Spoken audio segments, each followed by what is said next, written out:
இந்த நாட்டு மக்கள் விடுதலையின் மூலம் நமது சுதந்திர போராட்ட தியாகிகள் தலைவர்கள் பெற்றுத்தந்த அந்த அடிப்படை உரிமையான வாக்குரிமை எஸ்ஐஆர் என்கிற நடவடிக்கையின் மூலம் பறிக்கப்படும் பொழுது அதையெல்லாம் தட்டி கேட்டு வந்து இங்க பொதுநல வழக்கு தொடர்ந்த போது நீங்கள் அதை பற்றி கண்டுகொள்ளவில்லை. வேலையற்ற இளைஞர்களுக்கு இந்த சமூகத்தையும் இந்த அமைப்பையும் விமர்சிக்கக்கூடிய உரிமை இல்லையா? நீங்க சொல்றதுக்கு முன்னாடி உங்களுக்குள்ள இருக்கக்கூடிய அந்த உணர்வு வெளிப்படுது பார்த்தீங்களா? அப்பதான் நீங்க யாருன்றதை சொல்லுது. அதாவது வர்க்க நலன் அப்படின்வாங்களே, மார்க்ஸ் சொல்லுவார் வர்க்க நலன். அப்படிதான் நீங்க எல்லாம் அந்தாண்ட இருக்கீங்க, நாங்கெல்லாம் மக்களோட இருக்கோம். இவ்வளவு வித்தியாசம். நீங்க ஆளு வர்க்கம், நாங்க ஆளப்படுகின்ற வர்க்கம். இப்படி வருது அந்த பிரிவு.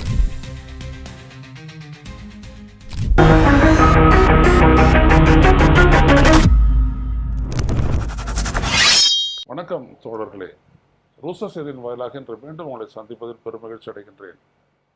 இந்திய உச்சநீதிமன்றத்தின் தலைமை நீதிபதி திரு சூரியகாந்த் அவர்கள் நேற்றைய தினம் ஒரு வழக்கில் தெரிவித்த கருத்துக்கள், அப்சர்வேஷன்ஸ் என்பது நாடு தழுவிய அளவில் மிகப்பெரிய அளவிற்கு ஒரு விவாதமாகி இருக்கிறது.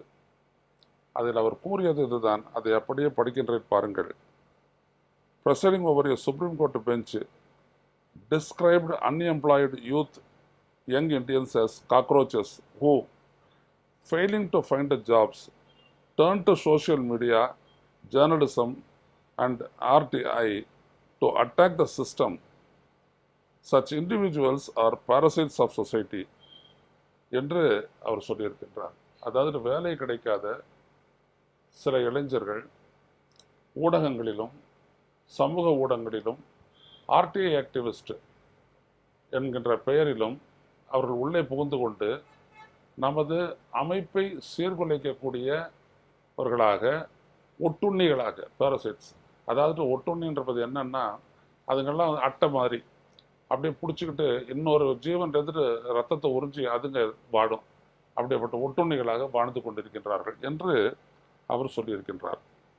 இந்த வார்த்தைகள் தான் ஒரு நீதிபதி உச்சரிக்கும் போது, அதுவும் உச்ச நீதிமன்றத்தினுடைய ஒரு தலைமை நீதிபதி உச்சரிக்கும் போது அது மிகப்பெரிய ஒரு கேள்வி எழுப்புகின்றது.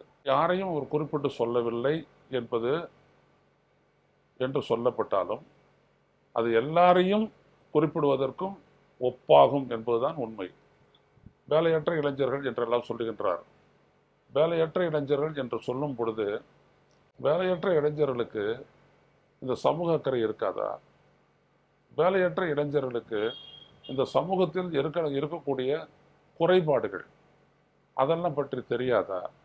வேலையற்ற இளைஞர்களுக்கு இந்த சமூகத்தையும் இந்த அமைப்பையும் விமர்சிக்கக்கூடிய உரிமை இல்லையா? இவையெல்லாம் உங்களுக்கு பொருந்தும் போது ஒரு மாதிரி, பொருந்தவில்லை என்றால் அவர்களை வந்துட்டு கரப்பாம்பூச்சிகள், ஒட்டுண்ணிகள் என்றெல்லாம் சொல்லுவது எவ்வாறு சரி? அதுதான் இங்கே இருக்கக்கூடிய இவர்கள் வந்துட்டு ஒரு நிலைக்கு வந்துவிட்டவுடன் இவர்கள் ஏன் இப்படி சொல்கின்றார்கள்? இதுக்கு அவர் வந்துட்டு ஒரு விளக்கம் கொடுத்துருக்கிறாரு. நான் அப்படியெல்லாம் சொல்லலை, நான் சொன்னதை வந்துட்டு ப்ரெஸ்ஸில் வந்துட்டு தவறாக பொருள் கொள்ளப்பட்டு பேசப்படுகிறது என்றெல்லாம் சொல்லுவார். அது எல்லாருமே சொல்கிறது தான்.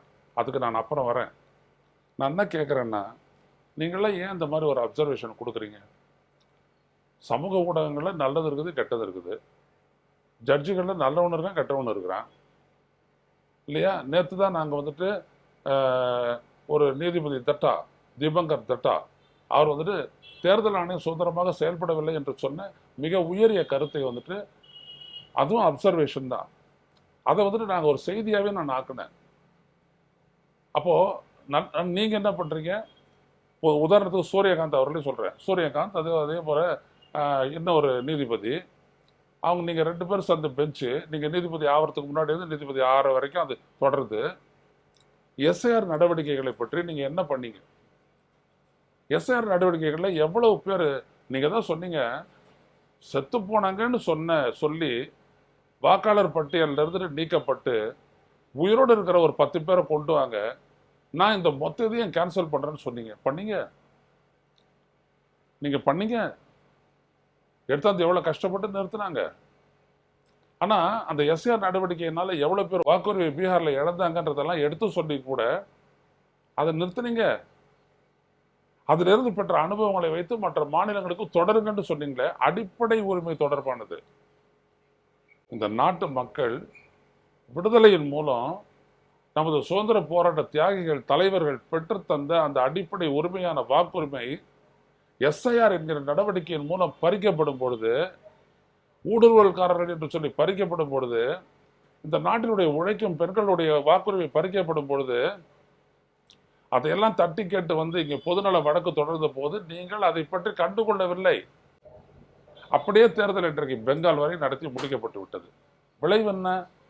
ஆளுங்கட்சி ஆட்சியை கைப்பற்றி விட்டது. இதுக்கெல்லாம் எங்க பதில், எங்க இருக்குது ஆதாரம் கேட்கலாம். என்னை போன்றவர்களுக்கு ஆதாரம் கொடுக்க முடியும். நீங்க தமிழ்நாட்டை பத்தி கேட்டீங்கன்னா என்னை போன்றவர்களுக்கு ஆதாரம் கொடுக்கும். ஆனா உங்களுக்கு அதெல்லாம் எட்டலை. எவ்வளவோ பேசிய போது எட்டலை.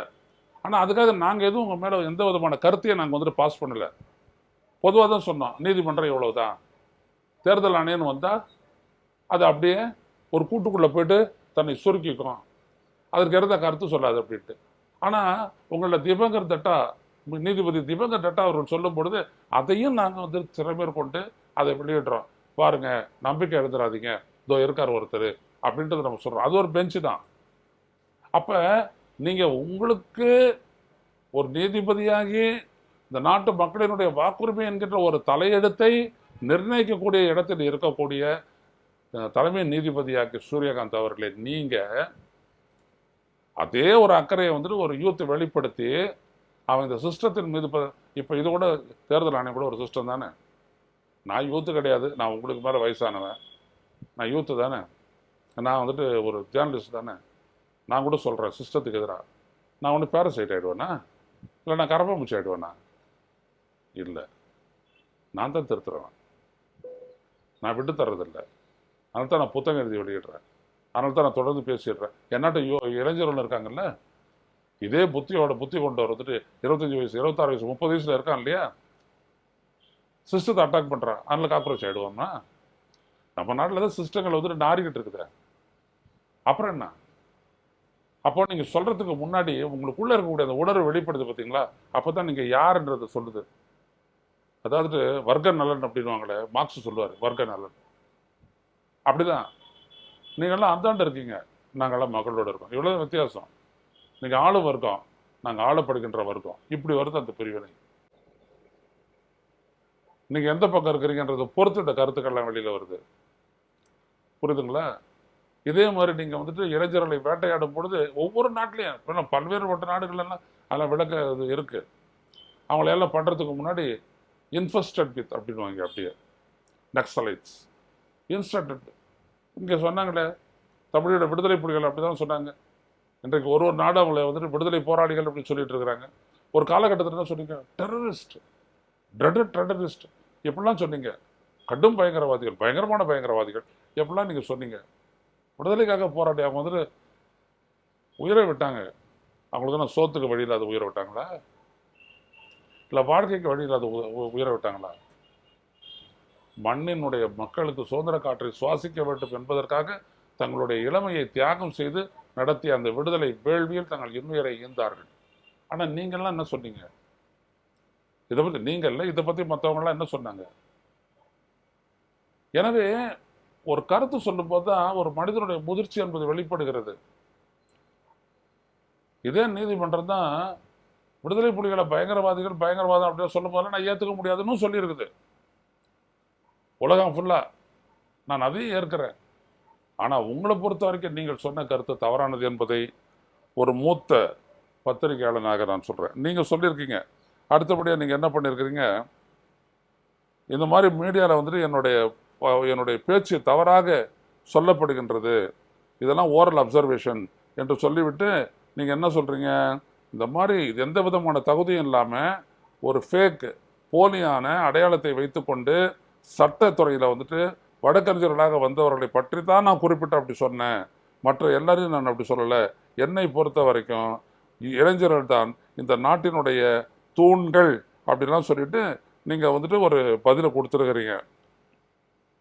நாங்கள் தூணா, இந்த நாட்டு இளைஞர்கள் தூணா, இல்லை சீலிங்கா, இல்லை படிக்கட்டா, அதெல்லாம் பற்றி நீங்கள் உங்களுடைய சான்றிதழே தேவையில்லை.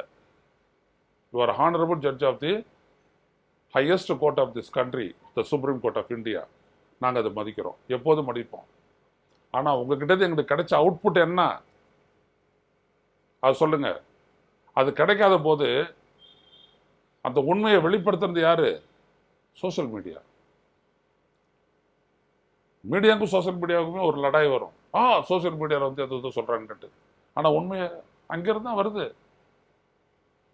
அதனால நீங்க எதை ஃபேக்குன்றீங்களோ, ஆர்டிஐ தான் எல்லாத்தையுமே வெளில கொண்டாந்தா. இந்த தேர்தல் ஆணையம் என்னென்ன பண்ணிட்டு இருக்குது அப்படின்ற ஒரு விடயத்தை ஏன் அதை அடிக்கடி அங்கே போறேன் அப்படின்னோம்னா, ஒரு இண்டிபெண்டன்ட் இன்ஸ்டிடியூஷன் சொல்லிட்டு நீங்க அதுக்கு வந்துட்டு அகோலேட்ஸ், நீங்க பாராட்டுரை வாசிக்கிறீங்க. அதையெல்லாம் வெளிக்கொண்டு யார்? ஆர்டிஐ தான். ஆர்டிஐ ஆக்டிவிஸ்ட் தான் பண்ணாங்க. தகவல் அறியும் சட்டத்தை அடிப்படையாக வைத்து களமாடி கொண்டிருப்பவர்கள் தான் அதை செய்தாங்க. அவங்க செய்யல அப்படின்னா அந்த நாடு பிளைண்ட் ஆகிட்டு இருக்குமே. அவர்கள் தானே திறந்தாங்க. ஆனால் அது உங்களுக்கு பிடிக்காத இருக்கலாம், அது வேற விஷயம். But your observations are wrong. இன்னைக்கு எப்படி சொன்னாலும் ஃபேக்கா இருக்கிறவங்க ஃபேக்கு, அவ்வளோதான், அது வேற.